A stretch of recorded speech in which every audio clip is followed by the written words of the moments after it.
Friends, when we talk of Indian cultural terms, we all too often forget that India is one of the few civilizations the world has seen. Not only that we are one of the few civilizations, we are a living civilization, unlike many civilizations which have been buried in history, like the Roman and the Mayan and the Attic, etc. This also means that India is one civilization with many cultures. There are many cultures in India, not simply one. And that also means that a country which has more than 4,600 sociologically definable communities, more than 700 languages and dialects, 8 living religions, several forms of costume and cuisine, many customs, innumerable hundreds of customs. All this come together to constitute the mind-boggling plurality called India. It is not for nothing that in some countries of the West, India is a plural noun. Indies, not simply India. Now, cultures plays an important role in the life of a people. Apart from embodying its material ambitions, it also embodies its spiritual dimensions, metaphysical and philosophical concerns. And surely, India too has this in abundance. One of the factors which has to be noted that India is not only plural, nothing is allowed in India to remain singular for a long time. Every singularity ultimately turns into plurality. So the idea of one language, one religion, one set of rules, etc., just does not hold good in India. We have seen over the centuries that India has had 8 religions. 4 religions were invented in India, as it were, the Hinduism, Buddhism, Jainism, and Sikhism. And 4 came from outside, Islam, Christianity, Judaism, etc. And each of these religions have contributed greatly in art, in architecture, in metaphysics, in philosophy, in spirituality, in music, in theatre, in visual arts, in literature, etc. So the Indian plurality is also a cultural plurality. It's a very creative plurality. It also works in interaction and openness to each other. It could be said that Indians as a culture, as a civilization, let me go back to my earlier postulate that India is a civilization. It was a civilization which accommodated plurality. It accommodated plurality of visions, of anxieties, of values, of costumes and color and what you have. So it is not merely plural, it is open and accommodative. Also, religions, religious communities, social communities, ethnic communities, they have all been interacting with each other and learning from each other. There was a study conducted by 200 social scientists which arrived at the conclusion that India has 4,600 or more communities, and not one of them can claim to be racially pure. So from this, one can conclude that India is a ceaseless celebration of racial impurity, if you like. So nothing is pure, and all notions of purity in India, whether in language, in religion, in conduct, etc., seem completely irrelevant to the civilizational enterprise that India is. Now, culture, or to be more exact in terms of India, cultures in India are created, nurtured, changed, reformed by people. It is the people who create culture. The state has a very limited role. If you were to think in terms of percentages, one can think that 90% of cultures are created, reformed, changed, practiced, nourished by people, and only 10% falls in the lap of the state, and that too by way of providing infrastructure, by way of providing institutional framework. And it is these infrastructure and these kinds of institutional facilities which have been seriously damaged in the last decade or so.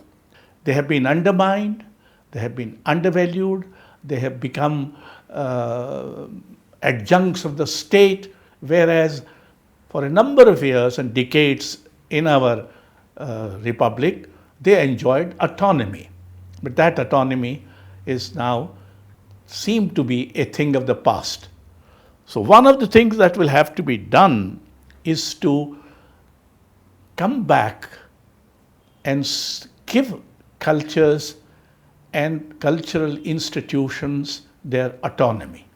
Secondly, what is contained in culture is incredible corpus of knowledge, visions, ideas, critical insights, works of imagination, thoughts about language, meaning, sexuality, drama, music, dance, literature, spirituality, liberation, morality, conduct, fate, philosophy, logic, arguments, contestations, dialogues and debates, metaphysics, and a lot of everyday wisdom. All this has been in constant dialogue and argumentation. Unfortunately, these days we are given to understand as if debate, dissent, disagreement, etc., are things which have come to us from outside, that they do not belong to the Indian cultural ethos, which is utter nonsense. Look at all the great works, the foundational works of Indian civilization, right from the Vedas to the Upanishads to the Mahabharata and the Ramayana, and to other philosophical traditions. All of them raise questions, debate. All of them do not feel shy of dissent. They allow dissent. In fact, they respect dissent.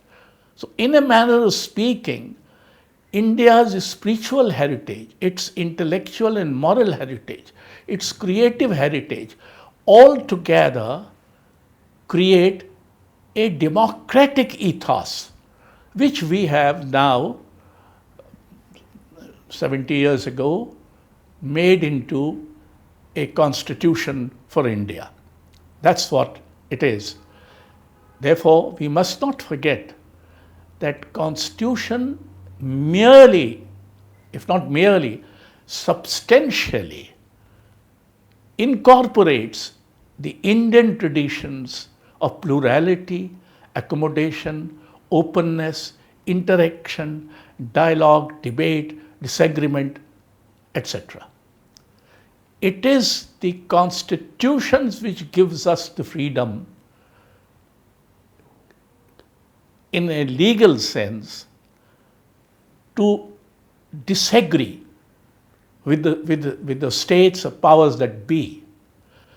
It is the constitution which, drawing upon the, as I said, moral and intellectual and philosophical traditions of India, which have all been created by the various religions and other factors which have come into making of India, that we enjoy these freedoms. Now, what is happening, however, is that culture is being reduced to spectacle, to a bit of tamasha, which a VIP or somebody attends and then flies away, and the hundreds of millions of people, or a bit of mela thela is part of the Indian culture, Indian way of community life. But that is not all that is there for culture.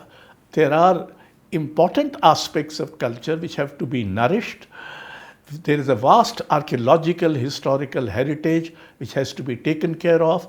There are forms of creative expression which are in difficulties, especially after COVID, and all that has to be cared for. And therefore, we have to have an alternative vision. And part of that alternative vision will be that you cannot possibly make India a religious civilization in terms of a single religion. You have to survive as a civilization only through what Gandhiji called Sarva Dharma Sambhav. That is, every religion will have a place and every religion would be respected. If you come, how some of these ideas have to be encouraged and nourished. What are these ideas? Ideas are the ideas relating to plurality, accommodativeness, interaction, dialogue. These are the ideas which should be, and a questioning spirit, an interrogative spirit, which is sometimes called the scientific temper, which is that you should not accept anything without, and some of the greatest seers have said it. It is not as if you have to be, as Buddha said, a lamp unto yourself. Apadipo bhava. Now, in more concrete terms, how some of these ideas can be promoted. One, Gram Panchayats have been kept out of the cultural map of India, as if they have nothing to do, although it is in the Grams and Gram Panchayats that a lot of culture takes place, survives, and thrives.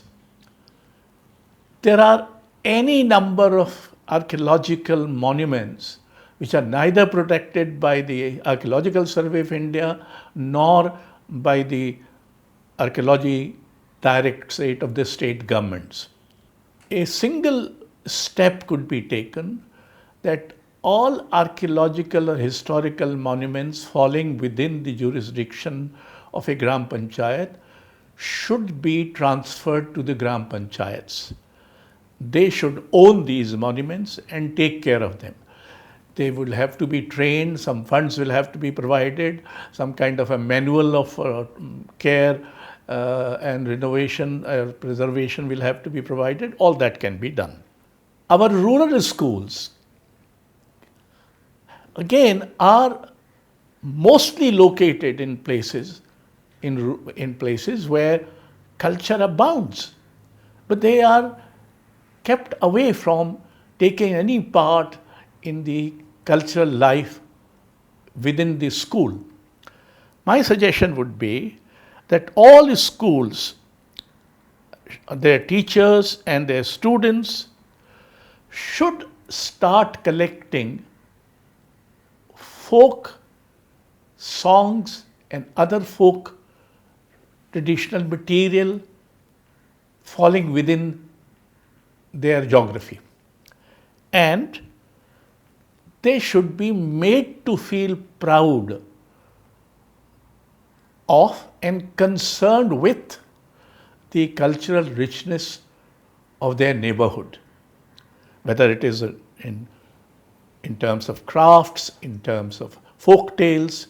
These are very rich material, and they should be made to take care of that and also to feel proud of it.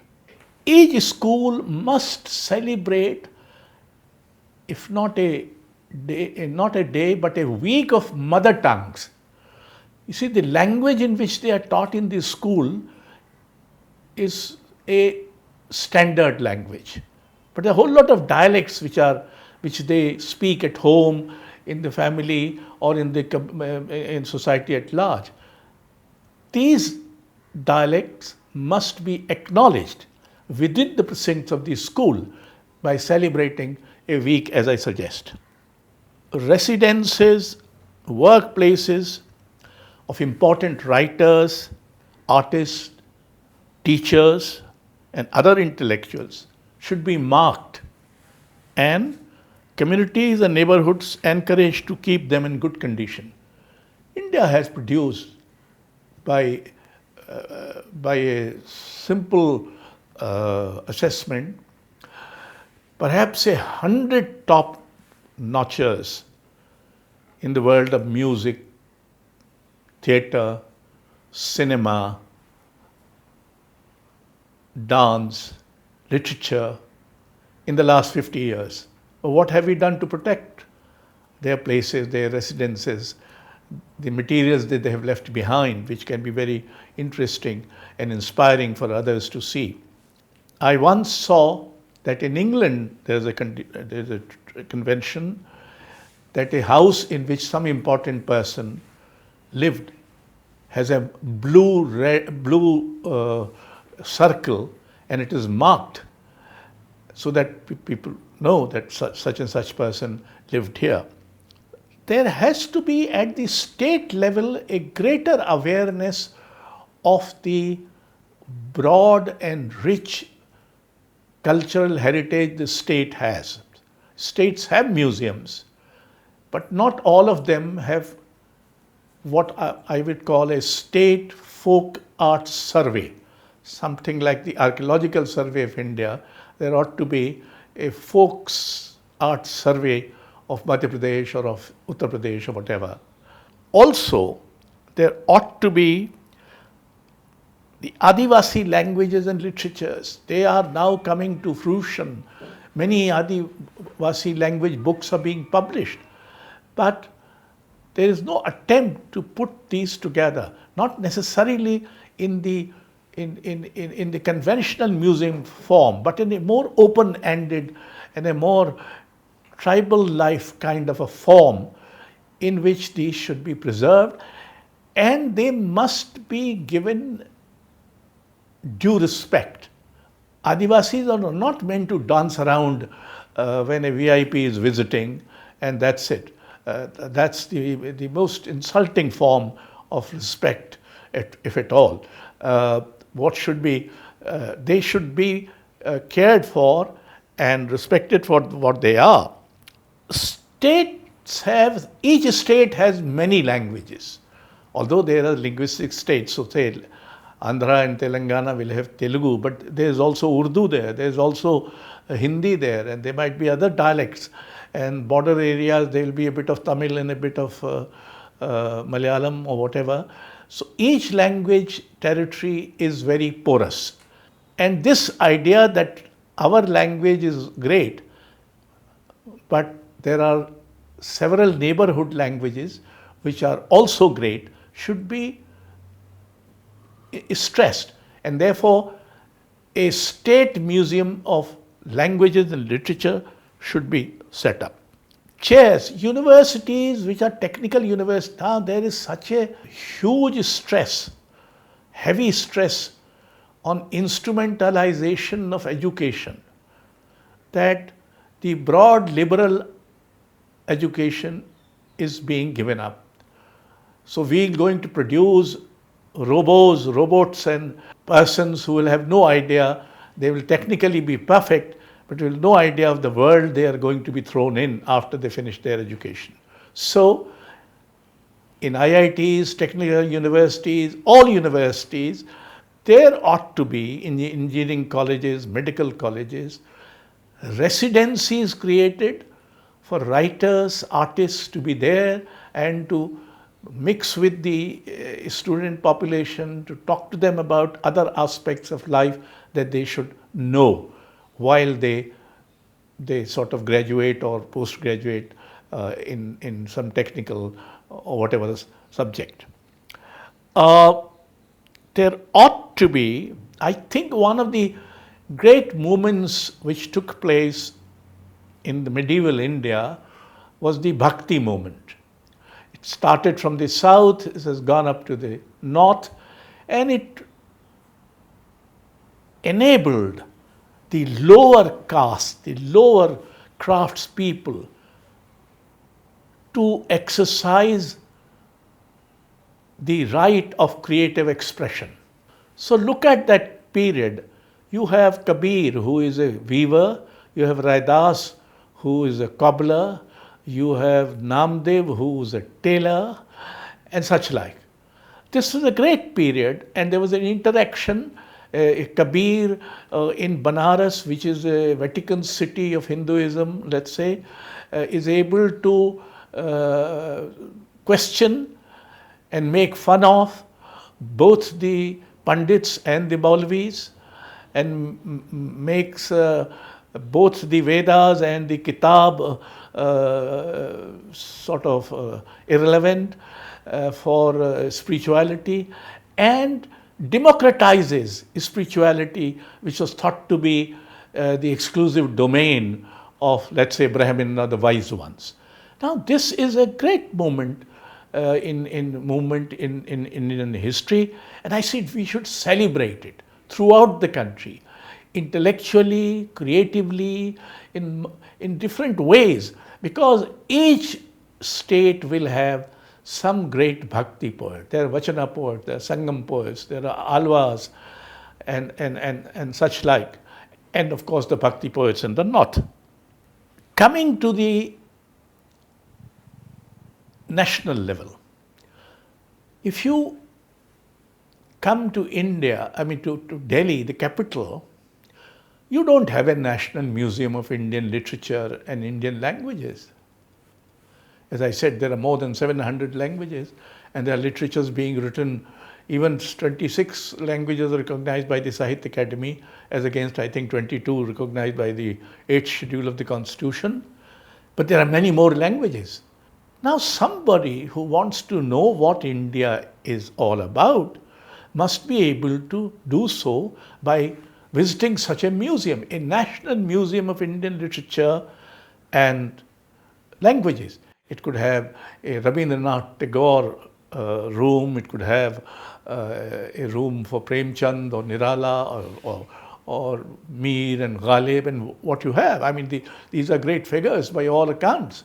So let us celebrate the great Indians, not the fake Indians, not the ones who claim to be Indian, although they deny all the values for which India has stood so far. There ought to be a National Commission of Indian Languages. You have National Commission of Minorities and National Commission of Human Rights and National Commission for Women.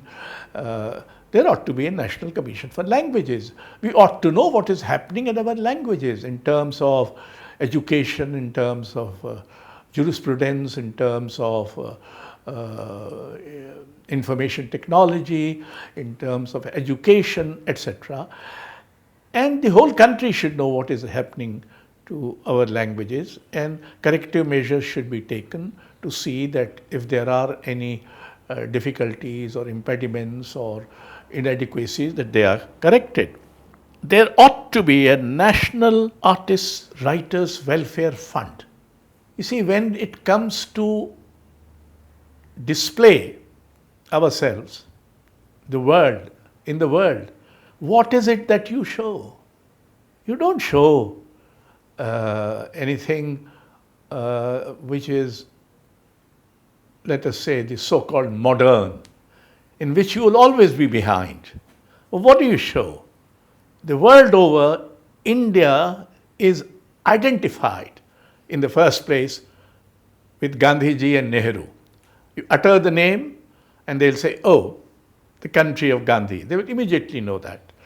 Secondly, your music, your classical dance, your visual art, your miniature art, your great sculpture, Buddhist sculptures, Islamic architecture, all this is what you are known for. But the writers and artists who are struggling today to make these things, all too often in old age suffer from medical problems, and there is no welfare, social welfare scheme which covers them. So there ought to be a national artists, writers welfare fund from which people in indigent circumstances can draw assistance. This could be created by the central government by contributing amounts, getting amounts from the state governments, also from publishing houses, from music companies, etc.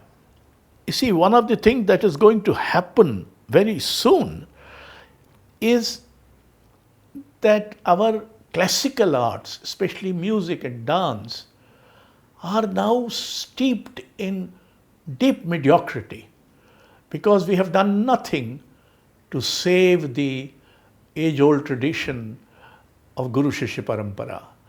We have created modern institutions, and in our zeal for modernizing everything, we have thrown away this system. This system has its own difficulties, of course. Some distortions have also come in, but we can take care of them, and there ought to be a national program in which, let's say in the first instance, we identify 100 gurus wherever they are, all over the country, in music and dance, and provide them assistance to train 4 or 5 chosen disciples within a period of 4 to 5 years. So even if 50% of them do not amount to much in terms of performance abilities, we still have something like 250 people being produced, which will be quite a remarkable achievement if we can do that. Also, there ought to be just as you have a crafts museum in Delhi, but it's in bad shape. Because somehow today our obsession with things big is proving to be monumental folly. We are making big things, big roads, big this, big this. The life, my dear friends, survives through small things. Big things don't help ordinary people. Ordinary people want small things, things which within their domestic domain, as it were. You see, we need small things which we can handle without expertise, without having to deal with things in a awesome manner. And these small things are our crafts, whether in handmade crafts, in textile and all this. And we are known in the world for them. And crafts are one of the largest export items that India is able to handle. Now, these crafts and the craftsmen have been in a terrible condition. They have not been paid enough attention. Look at the Crafts Museum in Delhi, it is in bad shape already. So what we need is a revival of the crafts and a scheme in which crafts are promoted, including the craft of making instruments for classical music, for instance, sitar or sarod or sarangi. These are very difficult instruments to make. Let's go back to the great India of the small things rather than great India of these monumental great follies. Thank you.